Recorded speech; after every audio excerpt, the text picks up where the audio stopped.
Teman-teman yang dirahmati Allah Subhanahu wa taala, kita bersyukur malam ini bisa ngumpul di markas dakwah kita, Masjid Anak Muda, Masjid Gaul di Bandung. Maksudnya dari sini, di masjid ini berkumpul banyak anak-anak lintas komunitas. Kalau boleh disebut anak gaul, kalau nggak boleh anak nongkrong lah. Kadang-kadang ada yang disebut anak gaul merasa kayak aduh risih gitu kan, ya udah anak nongkrong. Walaupun dalam literasi Islam anak gaul, muslim gaul, ustadz gaul itu sesuatu yang sebetulnya bukan sesuatu yang baru dalam literasi Islam. Itu sesuatu yang memang ada akar sejarahnya, bahkan ada akar dalil ilmiahnya. Sebagaimana yang saya sering sampaikan pada konten-konten sebelumnya, bahwa yang namanya gaul dalam Islam itu pada dasarnya baik. Hanya mungkin istilahnya jarang dipakai. Istilah gaul jarang dipakai, yang banyak dipakai itu bergaul. Ya, kesannya kalau pakai present continuous tense, bergaul itu jadi boleh. Kalau pakai adjektif, gaul itu jadi negatif. Dalam bahasa Arab, fi'lul mudhari. Kita harus bergaul, boleh. Kita harus gaul, nggak boleh. Ini maksudnya gimana nih? Dua kata yang kadang-kadang yang satu dianggap negatif, sayangnya, sedangkan yang lain dianggap positif. Kita ini harus bergaul. Itu kan orang langsung positif kan? Oh iya kita harus bergaul. Kita tuh harus gaul. Wih, kok gaul? Aneh. Jadi setan. Gaul soalnya. Padahal itu sama aja. Dari akar kata yang sama, hanya perubahan grammar. Hanya perubahan dalam susunan bahasa. Saya akan sering mengulang-ulang hadis.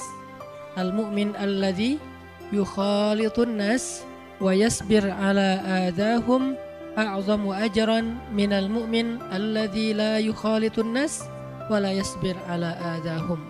Mukmin yang bergaul dengan manusia dan bersabar atas kekurangan dan gangguan mereka itu lebih besar pahalanya daripada mukmin yang tidak mau bergaul dengan manusia dan tidak sabar atas gangguan mereka. Namanya kita tampil di depan publik, pasti banyak hal-hal yang kadang bikin kita nggak nyaman.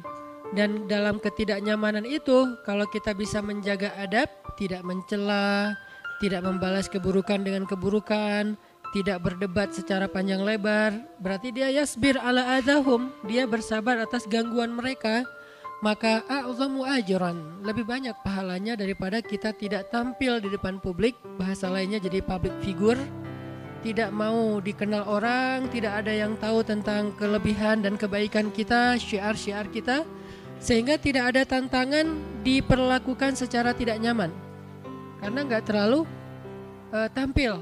Sehingga tidak ada banyak mata yang menilai. Kalau udah tampil kan mulai banyak penilaian. Dan ada yang menilai secara objektif, ada yang menilai untuk mencari kelemahan dan kekurangan. Kalaupun tidak ditemukan, dia buat-buat. Itu konsekuensi dari bergaul.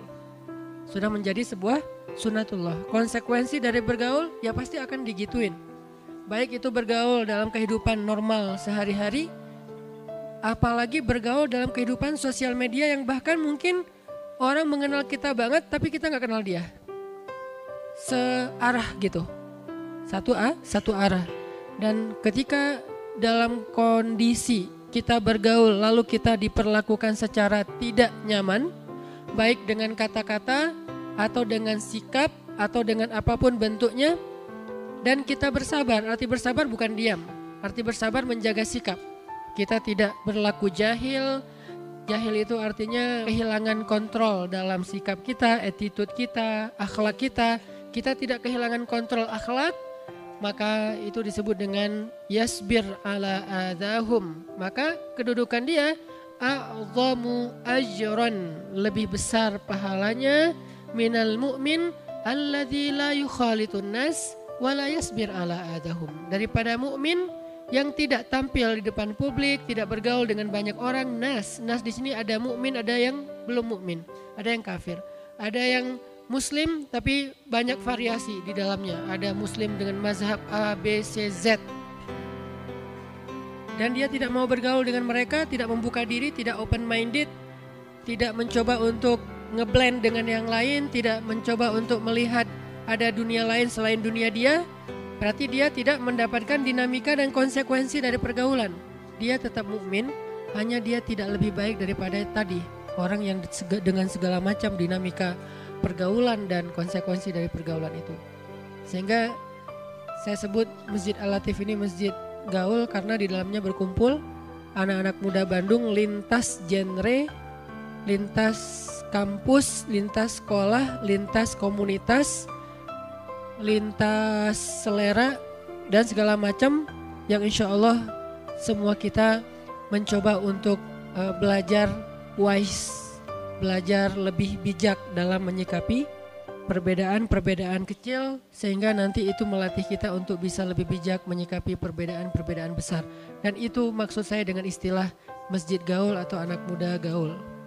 Jadi arahnya adalah ke yasbir ala adahum.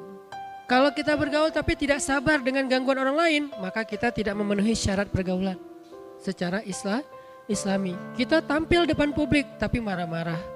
Kita tampil depan publik tapi kita debat. Kita tampil di depan publik, kita gaul dengan banyak orang tapi semua dijudge.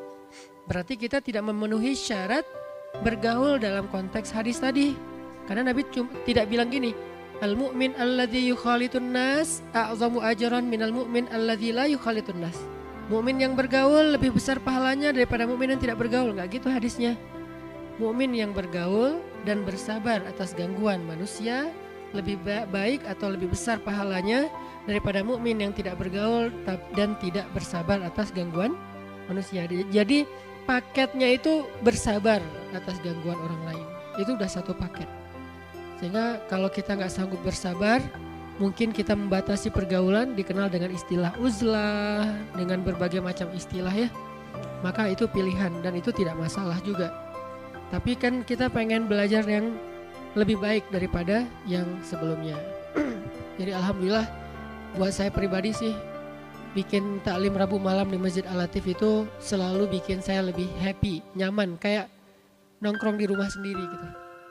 Cuman karena kondisi kita udah berbeda dengan dulu. Kalau dulu kita bikin setiap Rabu malam di Masjid Al-Latif, Masya Allah yang hadir 2 soft, 3 soft. Tapi ternyata Allah memberi kita hadiah bersama-sama untuk semangat belajar Islam. Sehingga sekarang jadi sampai di jalan kondisinya tidak memungkinkan. Terpaksalah kita mengadakannya di Masjid TSB, kecuali Masjid TSB-nya lagi dipakai baru kita balik ke markas. Tapi overall di sini jauh lebih nyaman. Buat saya ini lebih homey, lebih cozy, lebih kita banget lah ya.